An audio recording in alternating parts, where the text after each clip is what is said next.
Karong misis ang dinawig ng huli kang grabing pagsiselos kang kadiri ng agong sa banwang kang jowa nagbabareta si Kay Butastas.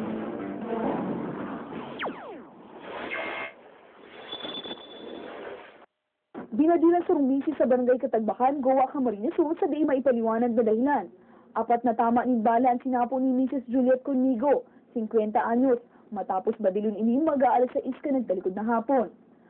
Sa atubangan mismo kan sa ibang tindahan, susog sa mga nakahiling, may puminaradang lalaki at sinmayong duwa-duwang pinutukan ng biktima. Apat na tama ni bala ang sinapo kan biktima. May okasyon dyan, ma'am, sa muya, birthday kaso makuapo ko. Kaya, hindi ma'am sa tindahan, kulang sa istambay. Ngayon, ma'am, so agam ko, mapasundo dyan sa eskwelahan. Di paluwas ako, iyo po pakada ko kampo to. Pagabot ko po hindi ho, dapa na.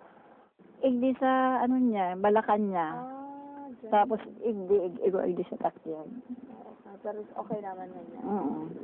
Kalibre 45 mga basyo ni bala ang nakuha kan mga pulis sa pinangyarihan kan insidente. Padagos pang nag-iimbestigar ang mga otoridad kung si isa ang responsable kan pambabadil. Alagad kabali sa pigaadalan, iyon subot padagos sa selos kan dating agong kaini. Halina kayang suhay ang duwa at may mga nainot ng iwal ang dating mag-agong. Sa presente, ligtas na ngunya ng biktima sa anuman nakatibaadan sa isang ospital digdi sa Naga. Bali po ngunya, medyo may mga tao naman po kami na nag-iimbestigaran na pero di lang po muna papangaranan po ngunya. Okay. Kay Butastas para sa isyu niyan.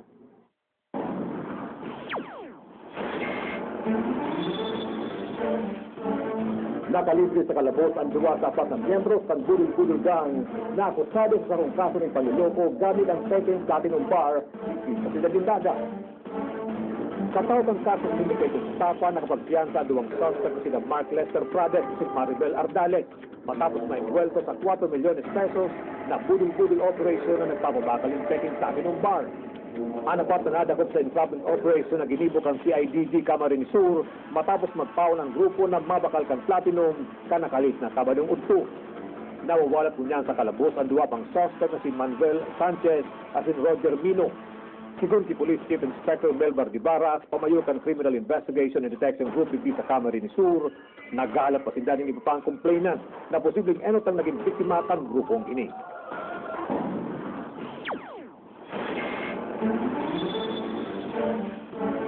Nagpaluwas din ang sigurasyon ng Naga City Hall na higit pinagbabantayan ang kaligtasan at seguridad sa mga karnabal na madayo di Quezon para sa pabutan ng Peña Francia Fiesta. May report si Adriel Daha.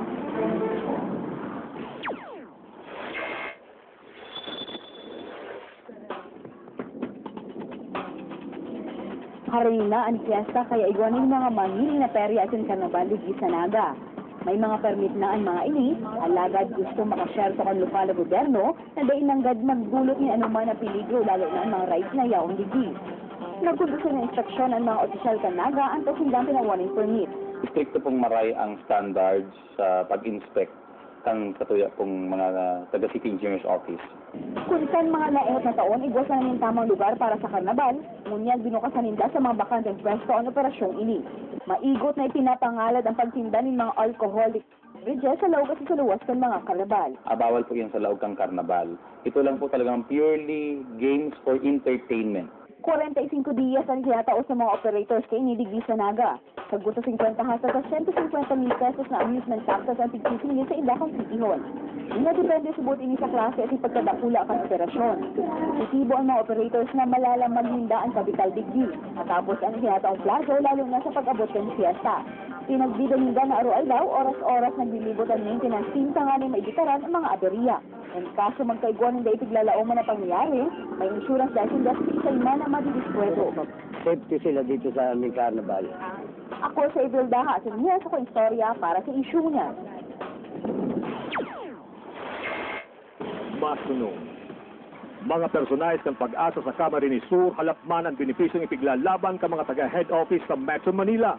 Ang tabayanan sa pagbabalik ng issue.